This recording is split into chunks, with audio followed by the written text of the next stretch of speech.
አሜሪካን አየን ከግረስ ከራሱ አሜሪካ ስገባ ለመጀመሪያ ጊዜ አይቼ ገረመኝ የደኑ ብዛት ነው። አሜሪካ ውስጥ ጫካ ከመብዛቱ የተነሳ የአሜሪካ ሕዝብ አድኖ የሚበላ ሕዝብ መስሎ ነበር። ብዙዎቻችሁ እንደምታስታውሱት በአዲስ አበባ ያሉት ጫካዎች ሁለት ብቻ ናቸው። አንደኛው እንጦጦ ማርያም ቤተክርስቲያን የሚገኘው የባህር ዛፍ ጫካ ሲሆን ሁለተኛው 4 ኪሎ ቤተ መንግስት ውስጥ የሚገኘው የጥድ ጫካ ነው። እኒህን ሁለት ደኖች አውሮፕላን ላይ ሆነን ወደ ታች ስንመለከታቸው በአዲስ አበባ ብብቶች ላይ የበቀሉ ፀጉሮች ይመስላሉ።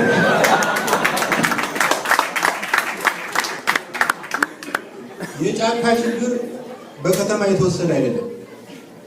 በአንድ ገጠር ቀበሌ አንድ ዛፍ በስንት መከራ ከተገኘ ስራ ይበዛበታል። የመንደሩ ታታሪ ገበሬ የማር ቀፎ ይሰቅልበታል። የመንደሩ ታታሪ ሰካራም የማር ጠጅ ጠጥቶ ከስሩ ይሸናበታል። ከግንዱ ላይ 100 ሜትር በግራ በኩል ወደ ውስጥ ገባ ሲሉ የቀበሌ ማህበሩን ጽሕፈት ቤት ያገኙታል የሚል ማስታወቂያ ይለጠፍበታል።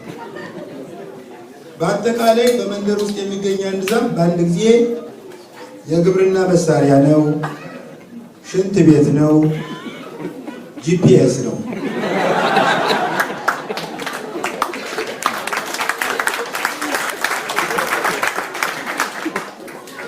አሜሪካ በገባው በማግስቱ ሻይ ቡና ለማለት ዶነት የሚባል ቤት ገባውና እጅግ ከመድረቁ የተነሳ ጽሑፍ እንጂ ንግግር በማይመስል እንግሊዝኛ ሁዳይ ጌት የግላስ ኦፍ ሚልክ አልኳት አስተናጋጇ። ስሞል ሳይዝ፣ ሚዲየም ሳይዝ፣ ላርጅ ሳይዝ ብላ ጠየቀች። ስሞል ሳይዝ ምን በወጣኝ? ስሞል ሳይዝ አስመርሮኝ አይደል እንዴ ከሀገር የተሰደዱት? ኧረ ሚድል ሳይዝ ፕሊዝ አሉ። ከጥቂት ደቂቃዎች በኋላ አስተናጋጇ ባሊ ሊሆን ማንጠልጠያ በቀረው ወጠምሻ ኩባያ ንፍር ወተት አምጥታ አሸከመች። ወይ ሚዲየም ሳይዝ ስላት ባሊ ሙሉ ወተት ያመጣችልኝ ላርጅ ሳይዝ ብላት ኖሮማ ራሷ ላማን እየነዳች ታመጣልኝ ነበር። አሜሪካኖች የእናት ጡት ወተት በበቂ ሁኔታ ሳልጠላ እንዳደው መረጃ ሳይደርሳቸው አልቀረም። የቀረበልኝን ኩባያ ከፍቼ ሳየው የቀረበልኝ ወተት የአንድ ቀበሌ ነዋሪዎችን ጦም ለማስፈታት የሚበቃ ነው። ኩባያውን በስተው ዋሽንት የሚያህል መምጠጫ ወይም ስትሮ ሰክተውበታል። ስትሮውን እንደ አናጢ እርሳስ በጆሮዬ ላይ ያስቀመጥኩና በከንፈሬ መጠጣት ጀመርኩ። ሰው ከንፈር ይዞ ተፈጥሮ ሳለ በኩምቢ የሚጠጣበት ምክንያት አይታየኝም። የተረፈኝን ወተት ልደፋው ካሰብኩ በኋላ ጦር ፈራሁ። በኋላ ግን እኔ በቁልጣን ከምደፋ የአሜሪካ ወተት ይደፋ ብዬ ወደ ቆሻሻ ገንዳ ተራመደ። በነገራችን ላይ እንደ አበሻ ለሳይዝ የሚያስቸግር ሕዝብ በዚህ ዓለም ያለ አይመስልም። አሜሪካ ውስጥ በዚህ በኩል ማለት አለታለን። አሜሪካ ውስጥ አበሻ በልኩ የሚያገኘው ነገር ካለ የአይን መነጽር ብቻ መሆን አለበት። አሁን እኔ በቀደም ዕለት ኬማርት የተባለ ሱቅ ገባውና ሻጯ ሴትዮ ሱሪ እንድታሳየኝ ጠየኳት። ሴትዮዋ ሱሪ ነው ብላ ያመጣችልኝን ሳየው ባለ 2 ክፍል የአብርሃም ድንኳን ካልሲ ብላ ያሳየችኝን ስለካው ስቶኪንግ ሆነ። በዚህ አጋጣሚ የአሜሪካ ጥቁር ወንድሞቻችንን ሱሪና በሱሪያቸው ውስጥ ያለውን መጠን የተመለከተ ሰው ተስፋ ቆርጦ ወደ ሀገሩ መመለሱ አይቀርም። ከዕለታት አንድ ቀን አንድ የማርቲን ሉተር ኪንግን ሐውልት የሚያክል ጥቁር ሬስትሩም ውስጥ ከጎኔ ቆሞ የመሽናት እድል አጋጥሞት ነበር እና ዚፑን ከፈት ሲያደርግ በአጋጣሚ ሾፍ ባደርገው በቃ ምን ልበላችሁ የድሮ ሻንጣ ከፍቶ ንብረት የሚያራግፍ ይመስላል። እና ከነዚህ ጋር ተወዳድረን ወገን መሳም የምንችለው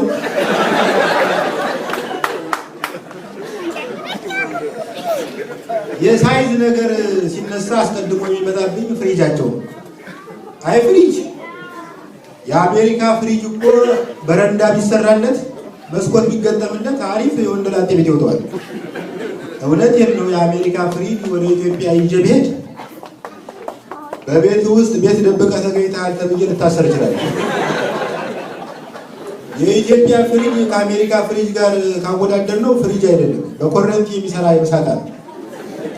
አንድ ቀን ጓደኛዬ ቤት ሄጄ ሎሚ እንዳማረኝ ስነግረው ፍሪጅ ውስጥ ከብርቱካን ከፍ ከሩባ ዝቅ ያለ ነገር አቀረበኝ። አሜሪካኖች በጥምቀት በዓል ላይ ሎሚ ወርውረው ደረት የማይመቱበት ምክንያት የገባኝ ያኔ ነው። ኢትዮጵያ ውስጥ ወደ ሴት ሎሚ መወርወር አኩሪ ባህል ነው። አሜሪካ ውስጥ ሎሚ መወርወር የግድያ ሙከራ ነው።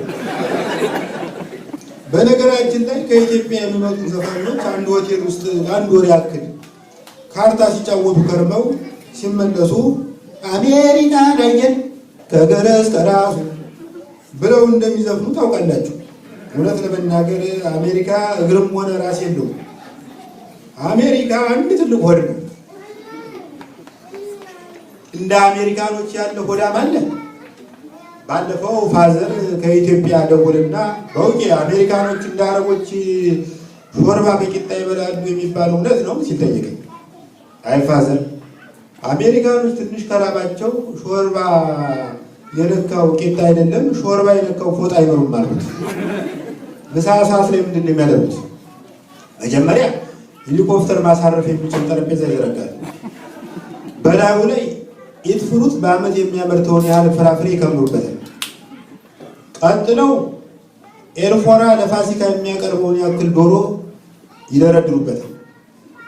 ከዚያ እንቅብ የሚያህል ሳህን እንግበው መንሽ የሚያህል ሹካ ታጥቀው ፈርስት ኮርስ ሜን ኮርስ እያሉ በምግቡ ላይ ይዘምቱበታል። ኢሰብአዊ በሆነ መንገድ ድራሽ አባቱን ያጠፍተው። በእኛ ሀገር ኮርስ ማለት እየተመላለሱ መማር ሲሆን አሜሪካን ሀገር እየተመላለሱ መብላት ማለት ነው።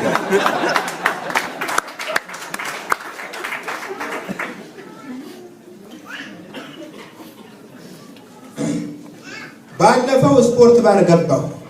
ገና 18 የደፈሩ ቆነጃጅት መቀመጫቸውን በቁምጣ ግታቸውን በጡት ማህደር ወጥረው እንደ ዘጊ ባጠገቤ ይመላለሳሉ። ትንሽ ሞቅ ሲለኝ ኳሱን መከታተል ትቼ ቆነጃጅቱን መከታተል ጀመሩ። በተለይ አንዷ አላፊ ጠፊ ፈገግታዋን ብልጭ አድርጋ ካን አይ ጌት ዩ ሳምቲንግ ስዊተርት ብላኝ ስታልፍ መቀመጫዋን በጥፊ ሸብ ለማድረግ እጄን ብድግ አደረኩት። ወዲያው ግን እንደ ልብ መጎምጀትን እንጂ እንደ ልብ መንካትን የማይፈቅደውን የአሜሪካን ሕግ አስቤ ተውኩት። እጄን እንደ መፈክር አውራጅ በአየር ላይ አንከርፍፌ ትንሽ ካቆየሁት በኋላ ወደ ኪስ የመለሱት እና የነፃነት ሀገር የምትሉት ይሄንን ነው። አዲስ አበባ አንዲት ቆንጆ ባጠገብህ ካለፈች መቀመጫዋን እንደ ጥምቀት ከበሮ መደለት ትችላለህ። ፖሊስ ይዘኛል ብለህ መጨነቅ የለብህም። ቀይ መስመሩን እስካላለፍክ ድረስ የገዢውን ፓርቲ መቀመጫ እስካልነካ ድረስ የሚነካ አይሆንም።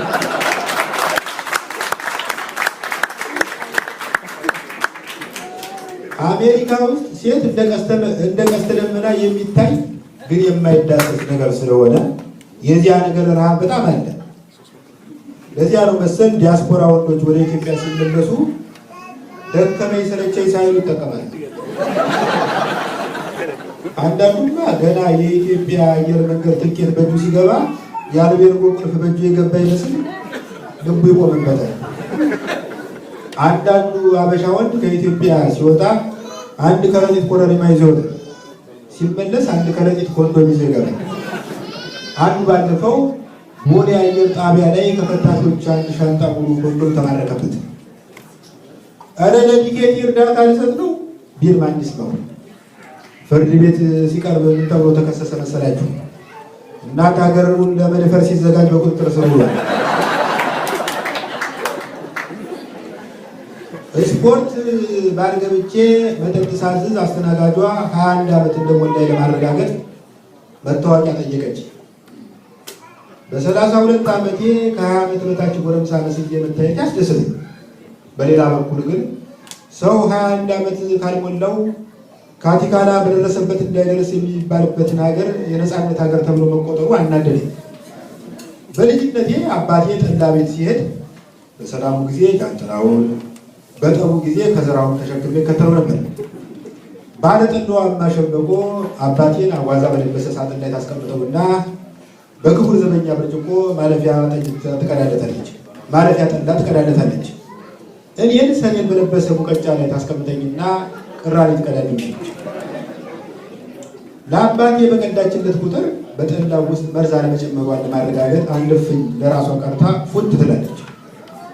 10 እፍኝ ፉት ካለች በኋላ ግን በእኔ ጥዋና በአባቴ ብርጭቆ መካከል ያለው ልዩነት ይምታታባል። ለሁለታችንም ከዋናው ጠላ ትቀዳልናለች። አባይም 10 ብርጭቆ ከጠጣ በኋላ በእናቴና በማሸንበቆ መካከል ያለው ልዩነት ይምታታል እና ማሸንበቆ ባጠገቡ ባለፈች ቁጥር እንደ መንደር መርፌ ወጊ እጁን ወደ መቀመጫዋ ሰደድ ያደርጋል። እኔ ያኔ ጣራ ለመጀመሪያ ጊዜ ያየው ይመስል አይኔን ጣራው ላይ ተክዬ ከማማ ሸንበቆ ጣራ ወደ አሜሪካ እንመለስ። ብዙ ጊዜ ከአውሮፓና ከእስያ የመጡ ስደተኞች አሜሪካ ሲገቡ ጾታቸውን ይቀይራሉ። ኢትዮጵያን እንዲህ ያለ እምነት አይነካካል። ኢትዮጵያን ቀየሩ ከተባለ ሙያቸው ነው። በዚህ መሰረት ኢትዮጵያ ውስጥ ዶክተር፣ አሜሪካ ሲመጣ ዌይተር፣ ኢትዮጵያ ውስጥ አምባሳደር፣ አሜሪካ ሲመጣ ወዛደር፣ አልፎ አልፎ ወታደር፣ ኢትዮጵያ ውስጥ ታዋቂ ሯጭ፣ አሜሪካ ሲመጣ ስጋ ቆራጭ፣ ኢትዮጵያ ውስጥ ኢንቨስተር፣ አሜሪካ ውስጥ ቤቢሲተር፣ ኢትዮጵያ ውስጥ ጠቅላይ ሚኒስትር፣ አሜሪካ ሲሄድ ፓስተር። ለዚያው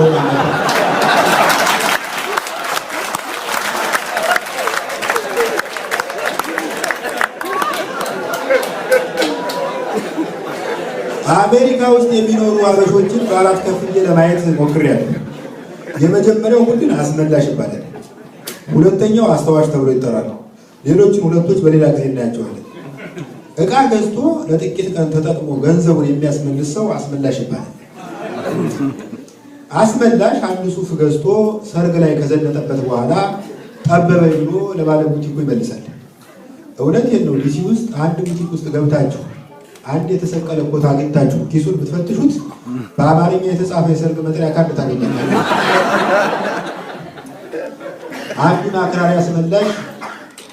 አንዳንዱ አክራሪ አስመላሽ ኮንዶም ከተጠቀመ በኋላ ስሞክረው በጣም ሰፋኝ፣ የዝሆን ኮንዶም ነው እንዴ የሰጣችሁ ብሎ መልሳል። ወይም ልጠቀምበት ስለካው እየተንሸራተተ አስቸገረኝ፣ ከተልባ የተሰራ ኮንዶም ነው እንዴ የሰጣችሁ። አስተዋሽ የሚባለው በአካል አሜሪካ ውስጥ እየኖረ በመንፈስ የድሮይቱ ኢትዮጵያ ውስጥ የሚኖር ነው። አስተዋሽ ምግቡን ከኢትዮጵያ ሳህኑን ከአሜሪካ ይጠቀማል። በዚህ ቡድን ውስጥ ያለው ሰውዬ አፓርታማውን ከፍታችሁ ብትገቡ የድርቆሽ ከረጢት ያደናቅፋችሁና የሚጥሚጣ ፌስታል ላይ ማፍጢማችሁ ትወድቃላችሁ። አስተዋሾች በድሮ ትዝታቸው ይኖራሉ። ባለፈው አንድ ሽማግሌ ባለ ታክሲ ከሜሪላንድ ወደ ዲሲ ሲወስዱኝ የት ሰፈር ሰው ነህ አሉ። ውሃ ልማት አልኳቸው። የአስመራ መንገድ እንዴት ነው? አስመራ ያደርስም እንጂ ደህና። ትንሽ ቆይተው ከ4 ኪሎ መጽሐፍት ቤት ፊት ለፊት ዊልቸር ላይ የሚቀመጠው ለማይ ደህና ነው? ደህና ነው። አሁንማ ዊልቸሩን ሽጦ ባጃጅ ገዝቶ ነው። አሜሪካ ውስጥ ጊዜ በስራ ቀን ሰው ቁርስ የሚበላበት ጊዜ ስለሌለው ኩባያውን ይዞ ሲተለተል የጠበል ተጓዥ ይመስላል። ወደ አሜሪካ ሊሄድ ኤምባሲ ደጅ ስጠና ሽሮ ሜዳ ግን ያገኘሁት አንድ ዲያስፖራ አንተ ቀንቶ አሜሪካን አንቺ እኔ አሜሪካን እንደ ገበል ገልብጬ አስጎበኛለሁ አለኝ። ገብቼ ደወልኩለት። አበረ አሜሪካ ነኝ አሉት። መጣ እንዴ? በጣም አሪፍ። ስትመለስ ለእህቴ ላፕቶፕ ይዘህላት ሄዳለሁ። አልፈርድበትም። አሜሪካ ውስጥ ጊዜ ውድ ነው። የአሜሪካኖች ቄሶች ጸሎታቸው እንኳን አጭር ነው። ጎድ ብሌስ አሜሪካ ብለው ወደ ስራቸው ይሰማራሉ። የኢትዮጵያ ቄስ በቂ ጊዜ ስላለው ፈታ ዘና ብሎ ምን ይላል መሰላችሁ? ምዕመናን እግዚኦ መሐረነ ክርስቶስ እንበል 12 ጊዜ። ኢትዮጵያ ውስጥ ተገናኝተው ሲያወሩና በስልክ ሲያወሩ ፍጥነታቸው ይለያያል። ተገናኝተው ሲያወሩ እንደምን አደራችሁ፣ ደህና አደራችሁ፣ በጎም አላደራችሁ ብለው ጀምረው በሰላምና በጤና ያገናኝን ብለው ይዘጋሉ። ስልክ ግን ውድ ስለሆነ ሃይ ብለው ጀምረው ባይ ብለው ይዘጋሉ። አሜሪካ ውስጥ ግን ስልክ ርካሽ ስለሆነ አንድ ሰው በስልክ ማውራት አንዴ ከጀመረ ስልኩን ከጆሮ ላይ ሌባ ካነጠቀው በቀር አያውቀውም። ባለፈው አንዱ ደወለልኝና ለ2 ሰዓት ያክል ዛፍ እየተደገፉ በጀርባዬ እየተንበለበሉ በባቡር እየሄዱ ካዳመጡት በኋላ ምን ቢለኝ ጥሩ ነው በላል ያዝህ ከ20 ደቂቃ በኋላ ደውልልህና በሰፊው እንጫወታለን። በጣም አመሰግናለሁ።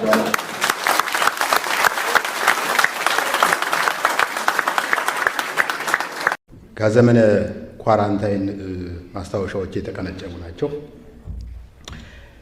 አበሻ ገራሚ ፍጡር መሆኑን ከድሮ ጀምሬ ብጠረጥርም በደንብ ወለል ብሎ የተገለጠልኝ በዚህ ወረርሽኝ ዘመን ነው።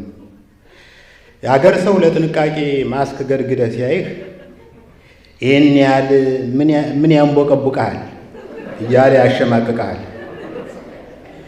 ከዚያ አጅሬው አስተኝቶ ለሳምንታት ያከለ አበራይቶ ትቶት ይሄዳል። ከዚያ እንዴት ነህ ስትለው በዝሆን እግሩ ደቅድቆ አጨማልቆ ለቀቀኝ በማለት ፋንታ እኔንማ ይዞ ለቀቀኝ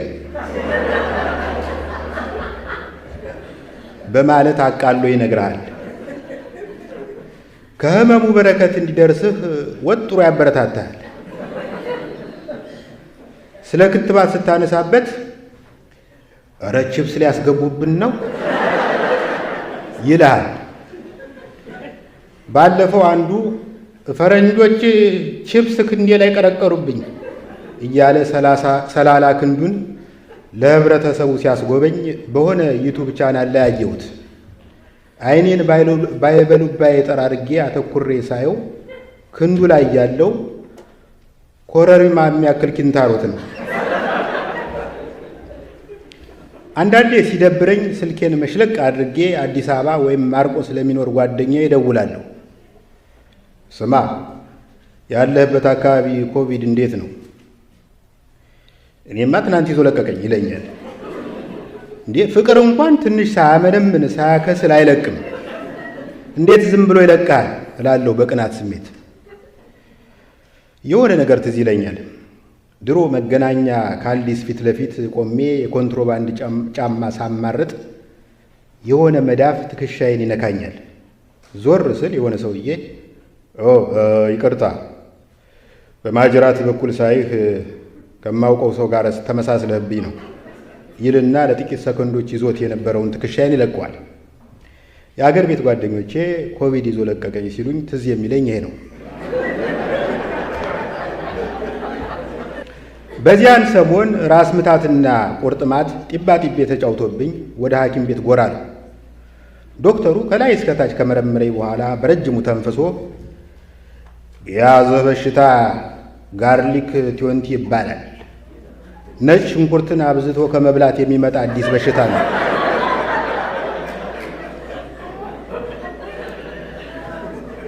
በሽታው ከፍተኛ ደረጃ ላይ ሲደርስ ያስቀባጅርሃል፣ ያስበደብድሃል። ርዕሱ ከይዘቱ ጋር የማይገናኝ ጽሑፍ ልትጽፍ ሁሉ ትችላለህ። ለሕይወት ያሰጋኛል ዶክተር አልኩት በጭንቀት ስሜት። ወል እንግዲህ አለ ዶክተሩ፣ ጠረን ያስመረረው ሰው ደብድቦ ሊገልህ ይችላል።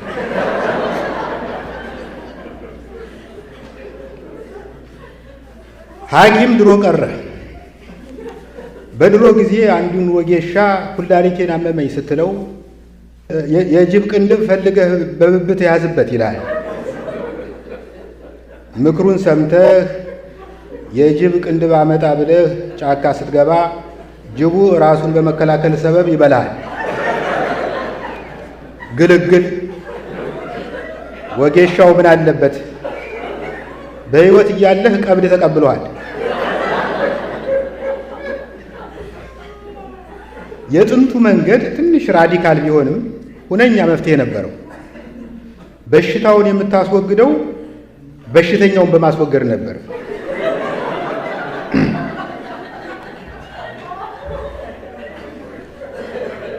በእውነት አንዳንዴ ስታስቡት ስልጣኔ የሚባለው ነገር ከንቱ ንፋስን እንደመከተል ነው።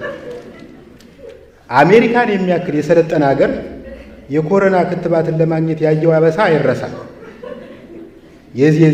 የዚህስ የሀገራችን የባህላዊ መድኃኒት ድርጅት ተቋም ይሻላል። ድርጅቱ የኮሮና መድኃኒትን ለማግኘት በ7 አይጦች ላይ ሙከራ አድርጎ 5ቱ አይጦች ለህልፈተ ሕይወት ተዳረጉ። ተቋማችን አይቆጨው። ቢያንስ ከዚህ በኋላ ዘመናዊ የአይጥ መርዝ ማምረት እንደሚችል አረጋግጧል። ክትባት የጀመረ ሰሞን ምዝገባውና ወረፋው አይቀመስም ነበር። አንድ ቀን ዝም ብዬ ድንኳን ሰበራ ጎራ አሉ። ምን ፈልገህ ነው ሲሉኝ፣ የማትፈልጉት ክትባት ይኖራችኋል አልኩ ራሴን እያከኩ። እድሜ ስንት ነው አለች ነርሲቱ። ኦፊሻል እድሜ 40 ዓመት ይገመታል። አዝናለሁ፣ አሁን እየከተብን ያለ ነው ከ50 ዓመት በላይ የሆነውን ነው። ግን አተነፋፈሴ የ70 ዓመት አዛውንት ነው። እንደምንም አጠጋግተሽ አስገቢኝ። ኦኬ፣ ተመዝግቦ የቀረ ሰው ካለ በምትኩ ትከተባለህ። እጅሽን ከቁርጥማት ይሰውርልኝ በማለት መርቂያት ቁጭ አሉ። በሁለት ከዘራ መሃል ጎብጦ የሚንቀጠቀጥ አዛውንት አይቼ ስንት ዓመት ሆነው በማለት ጠየቅኩት። ምን አልከኝ አለኝ። ከኪሴ ማይክ አውጥቼ ቼክ ማይክ 1 2 3 ስንት ዓመት ሆኖት? ባለፈው ሳምንት 100 ደፈንሁ ብሎ ሲመልስልኝ ተገርሜ እና እርሶም ክትባቱን ይፈልጉታል? ለእኔ አይደለም አባቴን ላስከትብ መጥቼ ነው።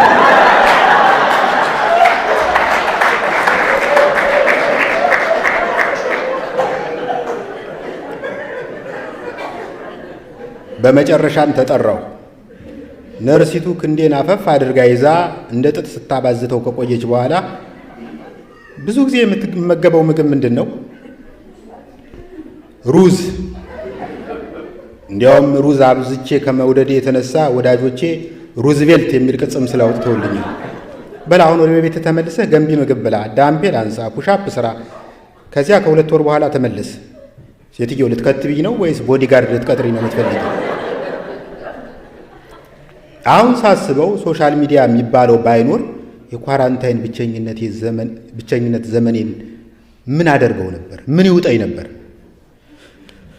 በነገራችን ላይ ፌስቡክ የተቀላቀልሁ ወደ 2012 አካባቢ ነው እና ያኔ ከቤተሰቤና ከጎረቤት በቀር የሚያውቀኝ አልነበርም። የፌስቡክ አጠቃቀም ራሱ በቅጡ አልገባኝም ነበር። የሆነ ጊዜ ላይ 2 ሄክታር ቶክሲዶ ሱፌን ግጥም አድርጌ ለብሼ ጆፌ አሞራ የሚያህል ክራባት ጣል አድርጌበት ፎቶ ተነሳውና ፌስቡክ ላይ ለጥፉ። ከዚያ ፈንድሻ እየበላው የህዝቡን ምላሽ ብጠብቅ ምንም የለም።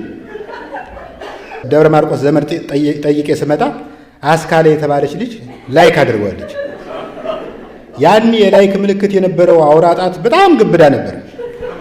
መንገድ ዳር ይዘው ትወጣ ሊፍት የሚሰጥ መኪና ማስቆሙሉ ይችላል። ከመደሴት የተነሳ ፎቶዬን ስለወደድሽው አመሰግናለሁ የሚል መልእክት ሰደርኩላት። ኢንቦክስ የላኩላት መስሎኝ ግድግዳዬ ላይ እንደለጠፉት ያወቅኩት በውቅ የዛሬውን ግጥም ደግሞ ርዕሱን ብቻ ነው የለጠፍከው የሚል አስተያየት ሳነብ ነበር። አትፍረዱ። በሰም በታሸገ ኢንቬሎፕ ጽላሉ ወረዳ ከሚኖር የበር ጓደኛዬ ጋር ደብዳቤ ስለዋወጥ ያደኩ ሰውዬ ኢንቦክስ ቢደናገረኝ አይገርምም። ሴቶች በጠቅላላው ቆንጆ ሴቶች ደግሞ በተለይ ፎቶ ለጥፈው ውዴታ ወይም ላይክ ለመሰብሰብ ችግር የለባቸው።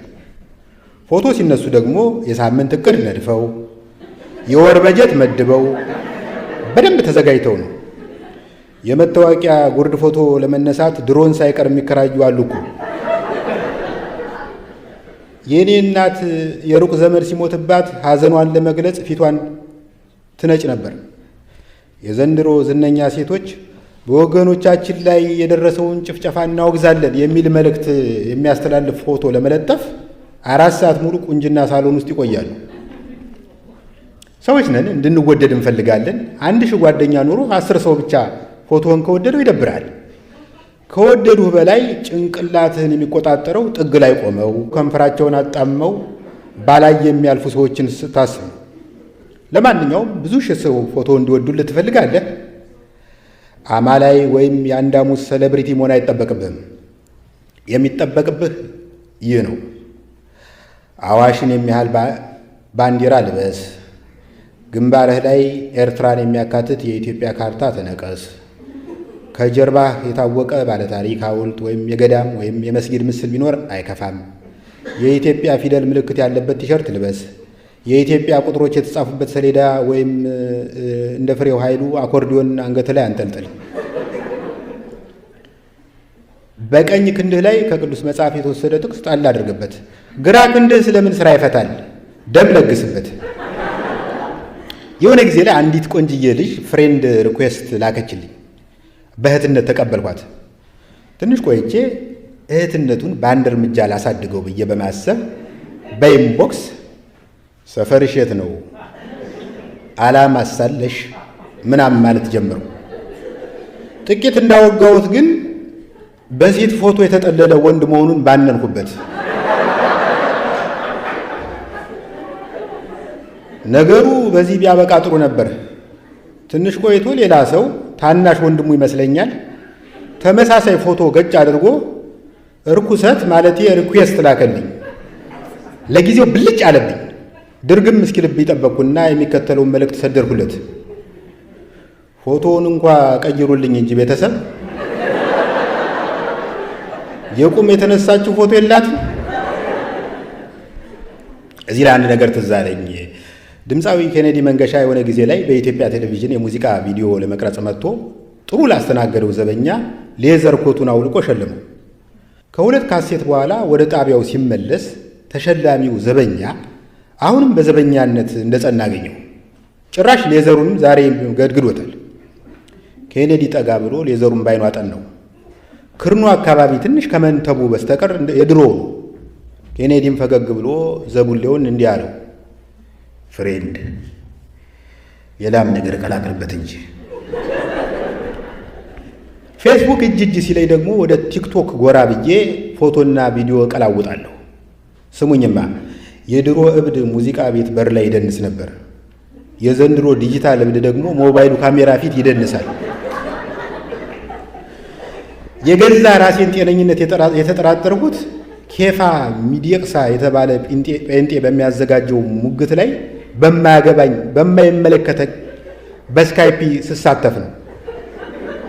የሙግቱ ርዕስ ዘፈን ኃጢአት ነው ወይስ አይደለም የሚል ነበር። ኬፋ ሚዲቅሳ በእውቀቱ ዘፈን ለአንተ ኃጢአት ነው ወይስ አይደለም? ወይ ችሎታ ሳይኖርህ ከዘፈንህ ኃጢአት ነው። ራሱን የቻለ ኃጢአት እንኳን ባይሆን ወደ ሌሎች ኃጢአቶች ያመራል። በምሳሌ ላስረዳ። የሆነ ጊዜ በጓደኛችን ሰርግ ላይ አንዱ የኃይልዬ ታደሰን ዘፈን ለመዝፈን ሞከረ። ድምፁ ግን ከኃይልዬ ይልቅ ለሻለቃ ኃይሌ ድምፅ ይቀርባል። በዚህ የተናደደው ሙሽራ ከአንዱ አጃቢ ጠመንጃ ቀምቶ ተኩሶ ገደለው። ወዳጄ ፍርድ ቤት ሲቀርብ እኔም በምስክርነት ቀርቤ ባርቆበት ነው ብዬ ዋሸው። በመጨረሻም ተፈርዶበት እስር ቤት ሲገባ ሚስቱ ከጠበቃው ጋር ተኛች። በአንድ ብሽቅ ዘፈን ምክንያት አትግደል፣ በሐሰት አትመስክር እና አታመንዝር የሚባሉ ሕግጋቶች ተጣሱ።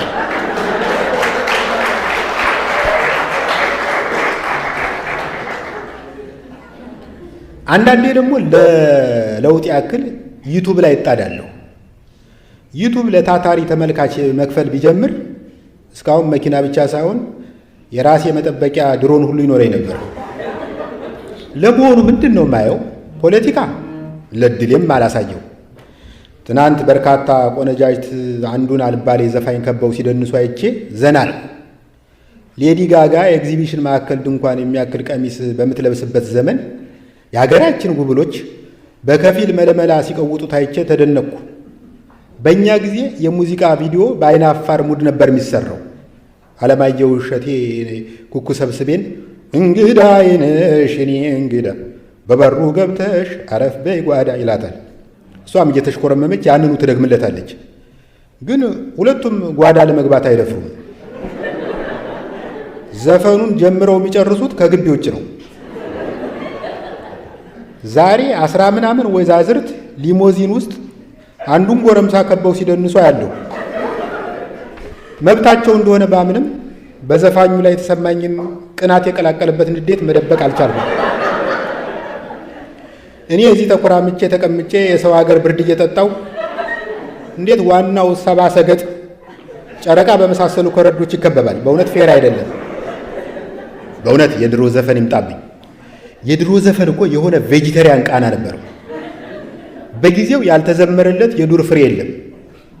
የሾላ ፍሬ፣ እንኮይ እንኮይ፣ ብርቱካኔ፣ ሸንኮራ፣ ፓፓየነሽ የሚል ሁሉ ዘፈን ነበረ። የተቀጠፈ ሎሚ ተበላት ትርንጎ፣ ከሸጋ ልጅ መንደር በስሎ ተንዠርግጎ የምትለዋን የንዋይ ግጥምን ማን ይረሳል? ምን ዋጋ አለው? ከዕለታት አንድ ቀን ታደሰ ዓለሙ የሚባል ዘፈን ተነስቶ የአማርኛን ዘፈን ስጋ በስጋ አደረገው።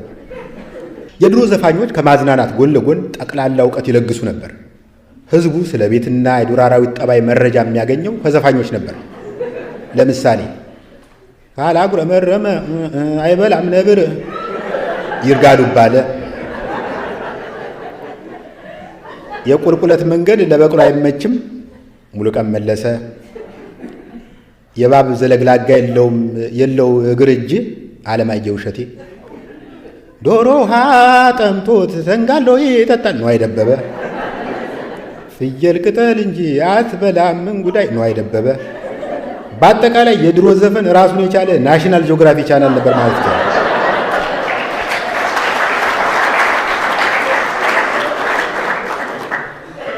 በደምሳሳው ሲታይ የድሮ ዘፈን ግጥም ብዙ አይመስጥም። በእኔ ግምት ሁለመናው የተዋጣለት የዘፈን ግጥም የተጀመረው በይልማ ገብረአብ ነው። አሁን ደግሞ ሀብታሙ ቦጋለ፣ አብርሃም ወልዴ፣ ኑረዲን ኢሳ ጥሩ ጥሩ ግጥሞችን ይጽፋሉ። ከቆዩ ዘፋኞች ውስጥ ግጥም የማይሰምርለት እያዩ የሚባል ዘፋኝ ነበር። የኢትዮጵያ ሬዲዮ እግር ኳስ ባስተላለፈ ቁጥር ለምን የእሱን ዘፈኖች እንደሚጥዳቸው እስካሁን አይገባኝም። እንስራዋን አዝላ በወገቧ ላይ፣ እንስራዋን አዝላ በወገቧ ላይ ውሃ ልትቀዳ መሄዷ ነው ወይ ይላል እያዩ። አይ ኧረ የለም እንስራዋን ውሃዋን ልታስተምር እየሄደች ነው። በነጭና ጥቁር ቲቪ ይተላለፉ የነበሩትን የድሮ ሙዚቃ ቪዲዮዎች ባየው ቁጥር አንድ ነገር ይገርመኛል። ዘፋኞች በጣም የተጋነነ የእጅና የፊት እንቅስቃሴ ያደርጉ ነበር። ለምሳሌ ፀሐይ ዮሐንስ ከንዋይ ደበበ ጋር አንዲት ማይክ ተካፍሎ የሚዘፍንበት ቪዲዮ ውስጥ ባቄላ ምርቱ እንጂ አያምርም ክምሩ፣ ተጫዎች ልጫወት ምንድነው ማፈሩ ሲል በእጁ እንቅስቃሴ የባቄላ ክምርን ለተመልካቹ ለማሳየት መከራው ነው ያለ። ይሄ ለምን አስፈለገ ልትል ትችላለህ። በዛ ዘመን የነበረው ቲቪ ድምፁ ጥራት አልነበረው። ጠረጴዛው ላይ ተጎልቶ ደቅ ደቅ ደቅ ደቅ ሲል መስታወት የተገጠመለት ጄኔሬተር ይመስላል። እና ዘፋኞች ዘፈናቸውን በምልክት ቋንቋ እንዲያጅቡ ይገደዱ ነበር። በጣም አመሰግናለሁ።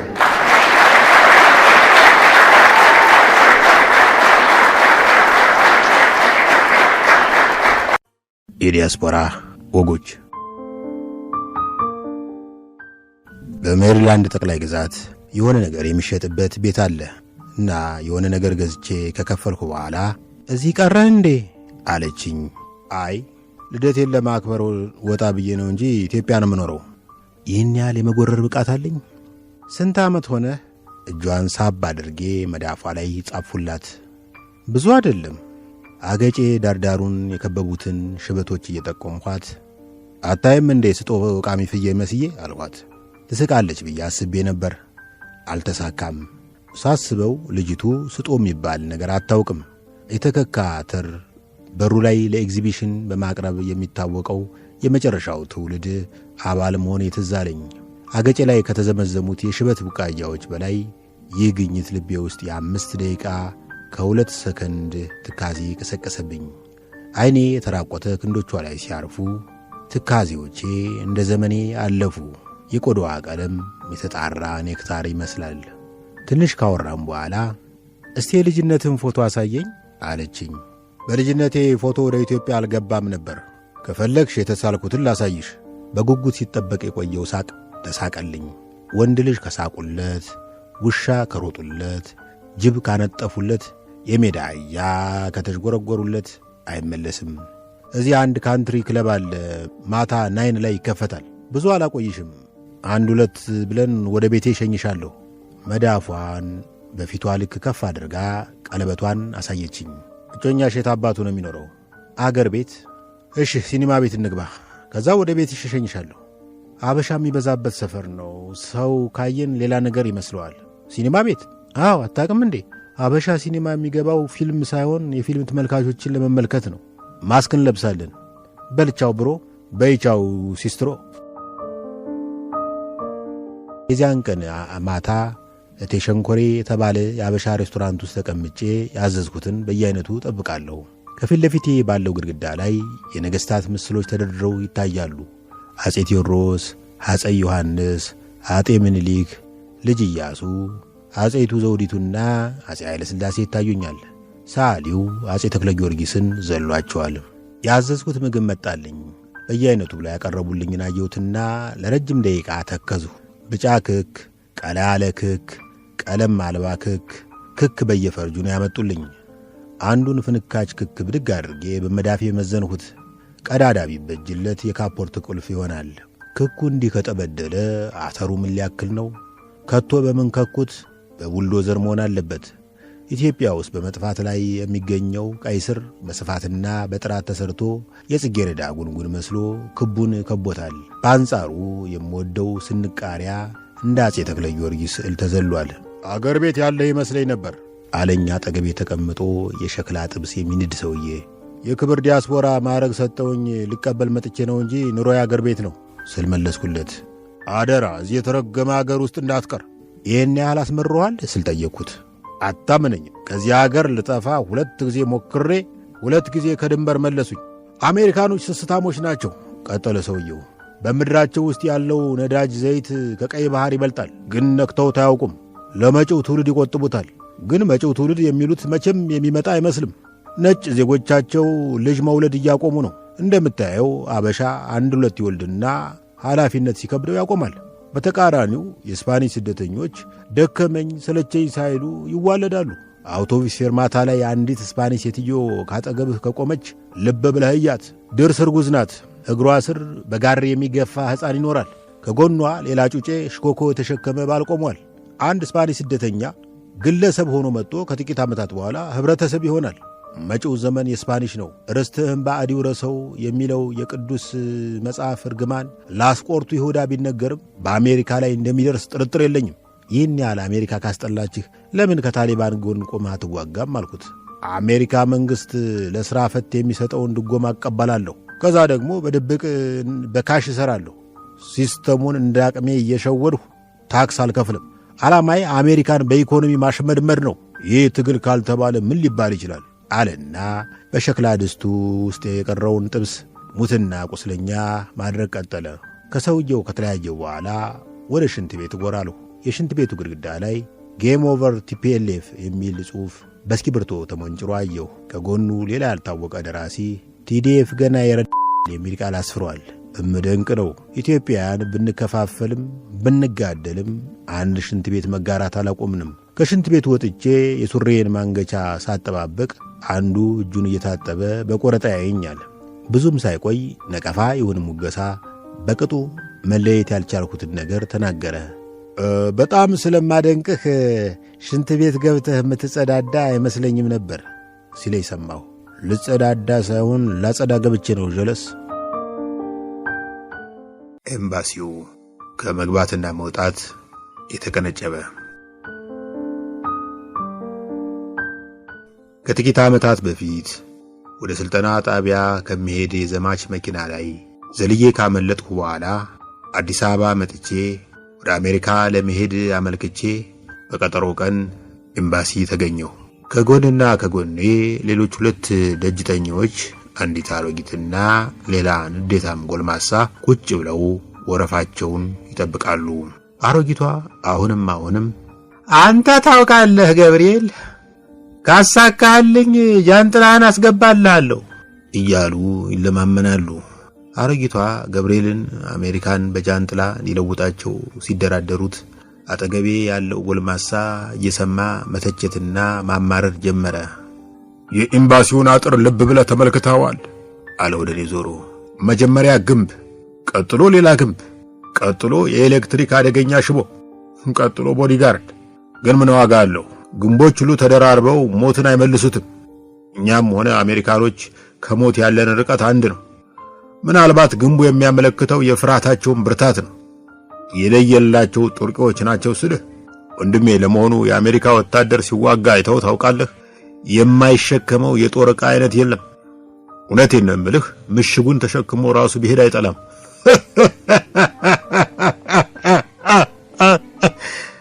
በራሱ ቀልድ ይስቅ ጀመረ። አሮጊቷ ማነበባቸውን ቀጠሉ። 3 ደቂቅን ከሳት ያወጣሃቸው እኔንም ከዚች ሀገር እንደ ሽንኩርት ነቅል አውጣኝ። ንዴታሙ ጎልማሳ አሮጊቷን ገላመጣቸውና ወደ ኤምባሲው ዘበኞች ዞረ። ዘበኞቹ በጣም ወፍራም መሆናቸውን ለመጀመሪያ ጊዜ አስተዋሉ። ኢትዮጵያ ውስጥ ወፍራም ዘበኛ ማግኘት ባለቀንድ ፈረስ እንደማግኘት ይቆጠራል። ዘበኞቹ ለጌቶቻቸው በጣም ታማኞች ናቸው። ሲፈትሹ ደግሞ እንኳን ብረት የያዘ የብረት ንጥረ ነገር ያለበት ምግብ የበላ ሰው አያልፋቸውም። ቀበቶዬን 2 ጊዜ አስወለቁኝ። መጀመሪያ ላይ አውልቅ ሲሉኝ የብልት መጠን ምርመራ ይኖራል ብዬ ጠረጠርሁ። በሁለተኛው ቀበቶዬን አውልቄ እጄን ወደ ላይ ስዘረጋ ሱሬ እንደ አልቦ በቁርጭምጭሚቴ ዙሪያ ተገኘ።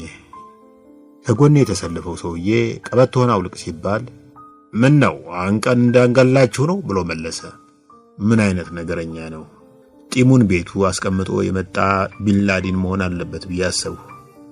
ከጥቂት ጊዜ በኋላ ቪዛ የምትሰጥና የምትነፍግ አሜሪካዊት በመስታወት ውስጥ ተሸሽጋ አሮጊቷ እንደዚጠኝ ማናዘዝ ጀመረች። በፌስታል ውስጥ ምንድነው የያዙት? መጽሐፍ ቅዱስ ነው መለሱ አሮጊቷ። ምን ሊያደርጉ ያዙት? አይ ሄጄ አልቀርም እመለሳለሁ የሚለውን በመሐላ ለመግለጽ ነው። የባንክ ደብተር ይኖሮታል? የለኝ። የመሰረተ ትምህርት ደብተር ግን አለኝ።